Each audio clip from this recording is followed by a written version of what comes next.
这届的杭州亚运哦，咱国的代表团摕到19块金牌、20块银牌、28块铜牌的好成绩，金牌数量嘛6倍，对史上上好的成绩哦。总统蔡英文今仔嘛接见这个选手，总统是以不辛苦选手赖志文讲，做家己的太阳，正做别人的光，来鼓励大家。嘛，希望讲选手伫巴黎奥运哦，佮再拼出如何的成绩。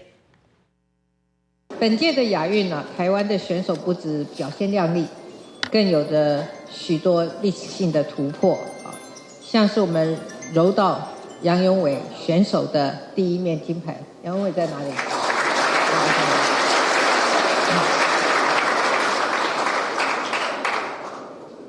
是本届的第1金，也是我们柔道队史的第1金，更是我们队史的第100面金牌。 总统嘛讲哦，真感谢代表团的付出，嘛强调讲运动员有这么好的表现，背后的教练团、医生、佮运动的防护员团队嘛有真大的功劳。总统嘛强调讲，这届代表团的表现唔但感动国人，嘛展现出咱台湾继续在进步的体育实力。